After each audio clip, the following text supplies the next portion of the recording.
Mantan Menko Polhukam, Mahfud MD angkat bicara terkait isu keterlibatan mantan Menteri Komunikasi dan Informatika, Menkominfo, Budi Aris Setiadi dalam kasus judi online. Ia menyatakan nama Budi Ari yang masuk dalam surat dakwaan jaksa ini sudah seharusnya masuk dalam pengadilan tipikor di PN Jakarta Pusat. Padahal pikir kita itu karena nyangkut pejabat yang sudah banyak disebut dan sudah banyak dibuka, mestinya ini ke pengadilan tipikor di PN Jakarta Pusat, kata Mahfud dikutip dalam kanal YouTube Mahfud MD Official di Jakarta, Rabu, tanggal 28 Mei tahun 2025.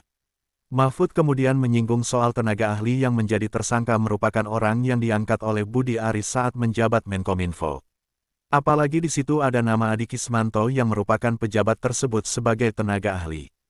Tenaga ahli itu diangkat oleh pejabat yang bernama Menteri. Dan dia yang mengoperasikan perjudian itu menggunakan space digital yang ada di Komdigi.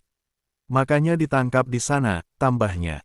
Pakar hukum tata negara itu menilai posisi Budi Aris sebagai Menkominfo saat itu yang paling bertanggung jawab. Apalagi Adi Kismanto telah dikonfirmasi tidak punya ijazah sarjana dan hanya mengaku sebagai ahli IT. Mahfud menduga keras bahwa Budi Ari yang kini jadi Menteri Koperasi itu terlibat dan bertanggung jawab atas kasus itu. Berarti dia, Budi Ari, harus bertanggung jawab. Dia mengangkat orang yang hanya karena mengaku ditempatkan di suatu tempat, lalu melakukan kejahatan, jelas Mahfud. Patut diduga, kalau saya malah diduga keras bahwa Budi Ari itu terlibat di situ.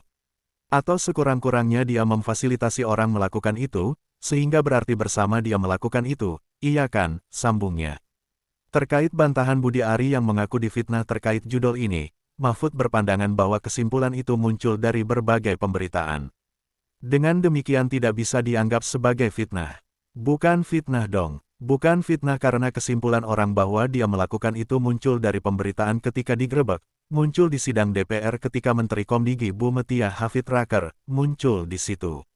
Kemudian dari pengumuman-pengumuman Polri dalam hasil pemeriksaan gitu kan, mengindikasikan bahwa ini otaknya semua ini Budi Ari.